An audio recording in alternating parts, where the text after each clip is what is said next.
Hello everyone. आज हम आपको बताएंगे रियलाइजेशन अकाउंट के बारे में, रियलाइजेशन से रिलेटेड जो एंट्रियां हैं उसके बारे में, उसके जनरल एंट्रियों के बारे में। और लास्ट वीडियो में हमने आपको पार्टनरशिप डिसोल्यूशन का पूरा परफॉर्मा उसके बारे में अच्छी तरह से बताया, जनरल एंट्री के बारे में बताया। और उसके बाद अब मैं एक क्वेश्चन लेके उन जनरल एंट्रियों को आपको अच्छी तरह से समझा रहा हूँ। आप ध्यान से इसको देखिएगा। तो जनरल में कैसे कन्वर्ट करना है कोई भी स्टेटमेंट को जब देगा वो आपको, तो उसके लिए पहले तो आप जनरल एंट्री आपको आती है बनानी, एक परफॉर्मा तैयार कर लो, जैसे date, particular, ledger folio, LF, DR मतलब डेबिट साइड अमाउंट और क्रेडिट साइड अमाउंट। इस तरह से आपने ये परफॉर्मा रेडी रखना है।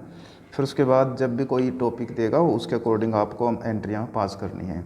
एंट्रियाँ के बारे में लास्ट टाइम आपको बताया भी गया है, लास्ट वीडियो में रियलाइजेशन अकाउंट के बारे में। तो वहाँ से आप उसको एक बार वीडियो को देखें, उसके बाद ये आपको और जल्दी समझ आएगा।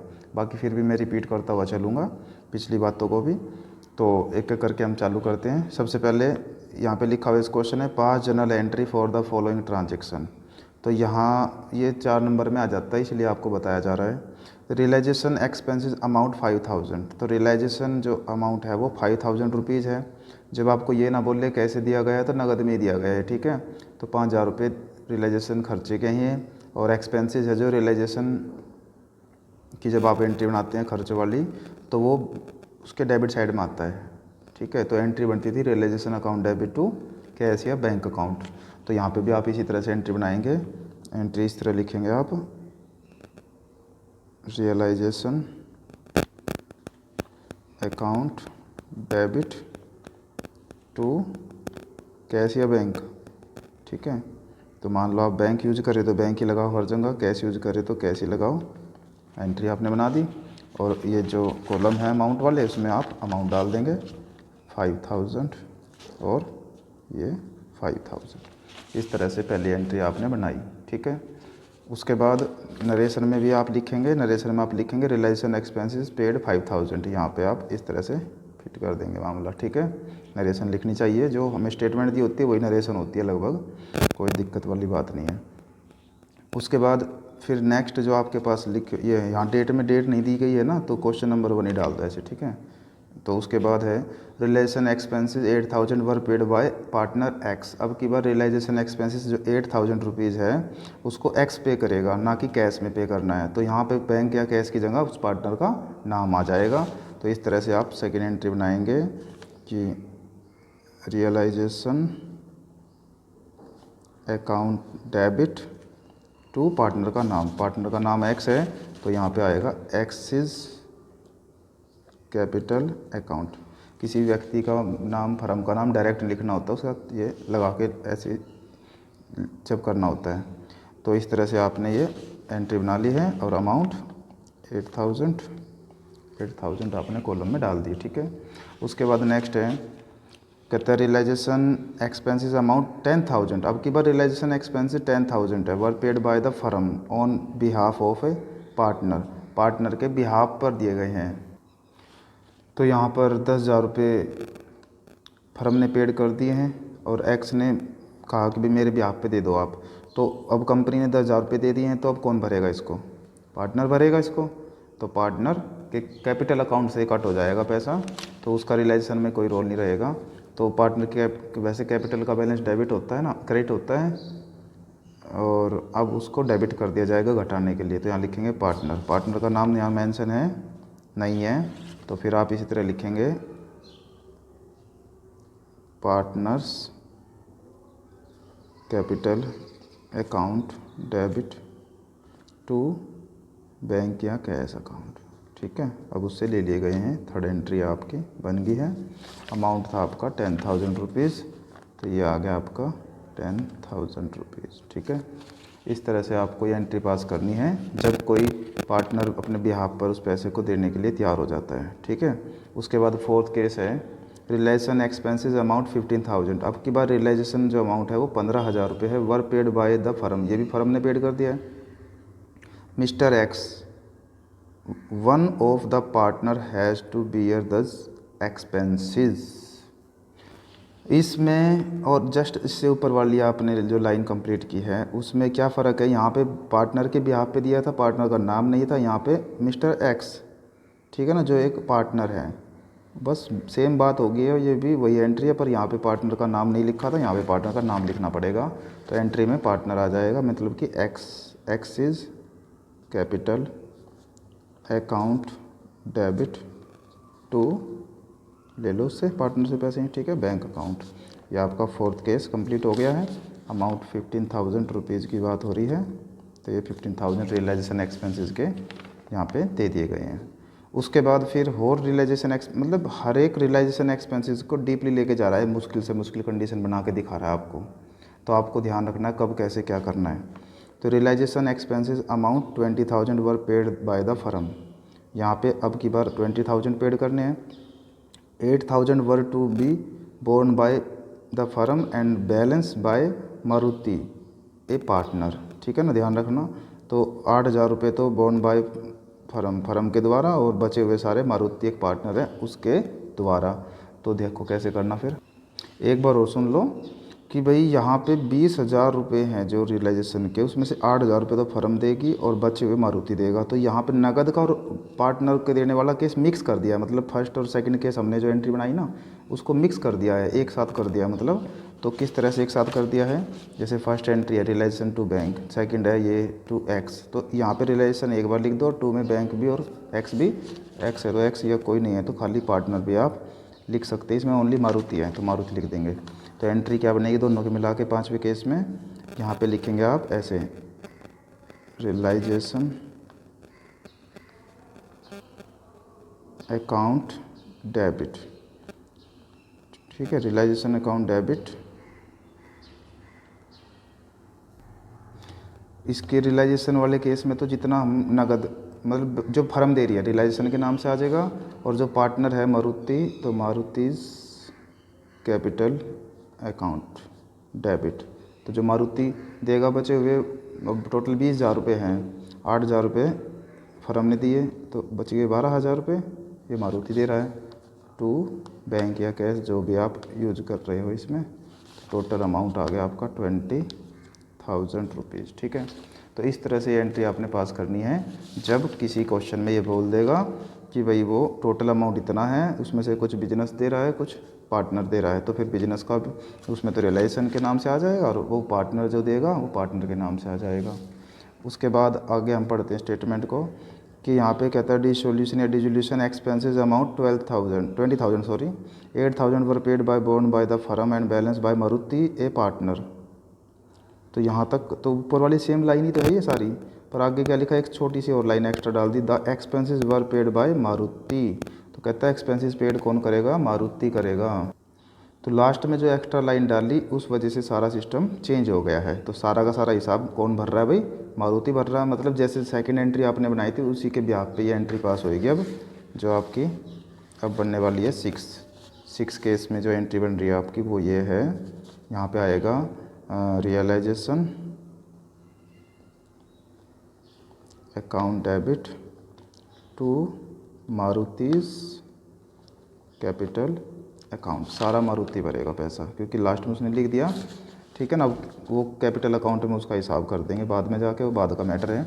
मतलब एंट्री में जर्नल एंट्री ऐसे बनानी है इसकी, मारुति जो पैसा भरेगा। उसके बाद क्या कहता है ये लास्ट केस में, लास्ट नहीं है 7 केस में, Sudhir a partner was allow a remuneration of 10,000 to carry out dissolution of the firm. He was to bear all expenses of realization which amount 16,000 were paid by the firm. तो कहता सुधीर जो है remuneration के 10,000 रुपये carry out dissolution firm के समापन के समय पर थे ये, और वो कह रहा है कि वह सारा का सारा खर्चा भरना था उसको रियलाइजेशन का, वो 16,000 रुपये है फर्म के, पेड बाय द फर्म। इस केस में यहाँ पे ये कहना ये चाह रहे हैं कि जो सुधीर पार्टनर है उसको 10,000 रुपये मिलने हैं बिजनेस के समापन पे, ठीक है, रेमुनरेशन पारिश्रमिक है उसका, जैसे अपनी मजदूरी दिहाड़ी कुछ भी कह लो। He was to bear expenses, और पर उसको ये भी बताया गया कि आपको सारे खर्चे देने हैं रियलाइजेशन के, वो थे 16,000 पेड करने बाय द फर्म, ठीक है। तो अब आप देख लो भाई, फर्म से उसने 10,000 रुपये लेने हैं और 16,000 देने हैं, तो 16 में से 10 तो उसको लेने थे, अब देने कितने हैं, सिर्फ 6,000 रुपये। तो यहाँ पे आपको किस तरह से ध्यान रख के करना है कि जो देने हैं वो तो उसके नाम से आ जाएंगे, और जो दे दिए मतलब कट गए वो कैश की तरह चले गए मतलब। तो यहाँ पे इस तरह एंट्री बनेगी, रियलाइजेशन अकाउंट डेबिट। ठीक है, इस रियलाइजेशन में तो आएगा जो उसने दे दिए, देने मतलब उसके पर हमसे लेने थे ना ये तो। और जो अब देने और बाकी हैं वो पार्टनर का नाम सुधीर है, तो सुधीर कैपिटल अकाउंट डेबिट। तो अभी 6,000 रुपये और बैलेंस बाकी है। ठीक है, और टू बैंक या कैश जो भी आप लिखते हैं, तो फिलहाल बैंक चल रहा है तो बैंक ही, और टोटल 16,000 की एंट्री यहाँ हो जाएगी। तो यहाँ समझना आपको ध्यान से, ज़बरदस्त लाइन है ये। सुधीर ने लेने थे रेमुनरेशन के 10,000 बिजनेस से समापन के टाइम, और उसने साथ ही साथ ये खर्चे सारे देने थे बिजनेस के, 16,000 के थे। तो 16 में से 10 तो लेने ही है, तो देने कितने बाकी, 6 ही रह गए ना। तो 6,000 रुपये कैपिटल के नाम से आ गए, 10,000 रिलाइजेशन में नगद हो गए, और टोटल 16,000 की एंट्री कंप्लीट हो गई। उसके बाद Ravi, a partner, is allowed a remuneration 50,000 for dissolution work as it bear all expenses of realization which amount 5,000 were paid by the firm। यहाँ पे क्या कहना चाह रहा है ये कि रवि को रेमुनरेशन के 15,000 रुपये मिलने थे, जैसे पिछले उसमें उसको 10,000 मिलने थे। और यहाँ कहता डिसोल्यूशन वर्क मतलब जो समापन के जो भी खर्चा है और सारे खर्चे जो हैं ऑल एक्सपेंसेस भरेगा, ये सारे 5,000 पेड हो चुके हैं। तो अब आप यहाँ पे ये देखिएगा कि टोटल उसने 15,000 लेने थे, नोट कीजिएगा बात, टोटल उसने 15,000 लेने थे, ठीक है ना। और उसको पहले से ही उसने 5,000 रुपये खर्चे के दे दिए। तो अभी अब देने हैं लेने हैं, सोचो आप भाई 15,000 लेने थे, 5,000 देने हैं, तो 10,000 रुपये और लेने हैं। मतलब इस एंट्री में क्या था कि टोटल 16,000 का हिसाब था, जो मैं यहाँ भी करी पीछे, जिसमें से 10,000 उसको लेने थे और 16 उसको देने थे, मतलब कि 6,000 रुपये और देने निकले। यहाँ पे 15 लेने हैं, 5 देने हैं, तो 10,000 लेने निकल जाएंगे। मतलब कि यहाँ पे एंट्री में क्या होने वाला है, ये कैपिटल अकाउंट देने की बजाय क्रेडिट में आ जाएगा लेने के केस में। मतलब एंट्री इस तरह बनेगी, realisation account debit to Ravi's capital account to bank या कैश अकाउंट। देखो टोटल हिसाब है 15,000 का, ठीक है। 5,000 रुपये उसने खर्चे के भर दिए, 10 तो दो उसके, 10 तो बैलेंस है ना, तो 10 अपने लेगा। तो इस तरह से ये ध्यान रखें कि भाई कब क्या कह रहा है वो और कैसे फिर उसको आपको करना है। अगर अब उसके बाद है Anil a partner is paid remuneration 20,000, तो 20,000 for dissolution work, realisation expenses amount to 7,500 were paid by the firm. तो क्या कहना ये चाह रहा है कि अनिल को जो पार्टनर है 20,000 रुपये रेमुनरेशन के मिलेंगे भाई, और उसके बाद रियलाइजेशन एक्सपेंसेस है जो वो 7,500 रुपये वर paid by the firm paid कर चुका है। मतलब जो इससे ऊपर वाला है केस, इसमें रवि था जो पार्टनर, 15,000 रेमुनरेशन का था उसका, और जो यहाँ पे लिखा हो ना dissolution work and is to bear all expenses of realisation, जो बिजनेस के सारे एक्सपेंसेस हैं वो भी वो पे करेगा 5,000 रुपये के। मतलब 15,000 लेने हैं पर 5,000 उसको देने भी हैं। यहाँ पे वो कहता है कि 20,000 रुपये रेमुनरेशन के उसके हैं, और रियलाइजेशन एक्सपेंसेस है जो 7,500 रुपये वो हैं। तो ये पेड बाय द फर्म के द्वारा पेड किए जाने हैं। तो यहाँ पे आप ये बात ध्यान से समझना कि 20,000 रुपये अनिल को देगा बिजनेस, ठीक है, और 7,500 रुपये रियलाइजेशन एक्सपेंसेस के करेंगी फर्म का ही काम है सारा। मतलब यहाँ पे तो सारे फर्म के नहीं थे, 15 रवि को मिलने थे, जिसमें से रवि को ही 5,000 रुपये भरने भी थे। पर यहाँ पे क्या है, 20,000 रुपये अनिल को मिलने हैं फर्म के द्वारा, और 7,500 रुपये फर्म खर्चे के भी रियलाइजेशन एक्सपेंसेस के भी भरेगी। तो यहाँ पे क्या केस बनने वाला है ये देखो ध्यान से आप लोग, कि यहाँ पे एंट्री आपकी बनेगी realisation account debit to bank या कैश, जितना भी वो रियलाइजेशन एक्सपेंसेस भरेंगे, डेबिट नहीं सॉरी, और टू अनिल है ना पार्टनर का नाम, तो यहाँ लिखेंगे अनिल्स कैपिटल अकाउंट। तो रेमुनरेशन के अनिल के 20,000 रुपये क्रेडिट ये करो, और बैंक के जो रिलेशन एक्सपेंसेस है 7500 रुपये ये हैं, तो टोटल 27,500 रुपये डेबिट आएंगे रियलाइजेशन में। ये ध्यान रहे आप, इसमें लैंग्वेज नहीं समझ पाएंगे तो दिक्कत आपको आएगी ही आएगी। उसके बाद है नेक्स्ट है Sunil a partner is paid remuneration 25,000 rupees decision work. तो यहाँ पे 25,000 रुपये इसको मिलने हैं बिजनेस के फर्म के द्वारा। Relation expenses paid to 9,000 were paid by him. तो पेड बाय फर्म नहीं है भाई, पेड बाय फर्म ऊपर ले में था, पेड बाय हिम है यहाँ। हिम का मतलब है 9,000 रुपये उसने ये पेड करे हैं और 25,000 रुपये उसके रेमुनरेशन के हैं, तो 25 और 9 34,000 रुपये उसको मिलने चाहिए सुनील को। ठीक है, तो यहाँ पे एंट्री में अब बैंक का काम नहीं है, सारे के सारे सुनील ने ही भरे हैं, तो एंट्री इस तरह से बनेगी ये 10 केस की कि रियलाइजेशन अकाउंट डेबिट टू जो पार्टनर है सुनील्स कैपिटल अकाउंट। तो यहाँ पे टोटल 20 ये 9 ये 34,000 रुपये सारे के सारे सुनील के कैपिटल में आ जाएंगे, क्योंकि उसने 20,000 रुपये 25,000 रुपये रेमुनरेशन के लेने हैं और 9,000 रुपये उसने खर्चा कर दिया। हिम है ना, वहाँ फर्म है, ध्यान रखें। तो इस तरह से ये करना था। उसके बाद लास्ट एंड फाइनल टॉपिक है विजय पार्टनर पेड रियलाइजेशन एक्सपेंसेस 10,000। विजय जो पार्टनर हैं रिलेशन एक्सपेंसेस के 10,000 पेड करने हैं। 10 were to be borne by him, जो अब तक उसके द्वारा पे नहीं हुए, मतलब बोर्न बाय दिए नहीं गए, मतलब अभी पेड नहीं किए नहीं है, मतलब ये यहाँ पे बता रहा है कि अभी तक ये दिए नहीं गए। ठीक है ना, तो दिए जाने हैं, मतलब इस तरह की लैंग्वेज है, दिए नहीं है मतलब कुल मिलाकर। अगर दे देता तो इसकी एंट्री बनती, अब इसकी कोई एंट्री पास नहीं करेंगे। आप लिखेंगे नो एंट्री। दोबारा रिपीट कर देता हूँ मैं इस लाइन को कि यहाँ पे विजय ने 10,000 रुपये रिलेशन एक्सपेंसेस के पेड करने हैं, बट वो दिए अभी तक नहीं गए या दिए जाने हैं, तो देगा नहीं तो फिर एंट्री कहाँ से बनाएंगे हम, तो इसलिए कोई एंट्री पास नहीं करेंगे।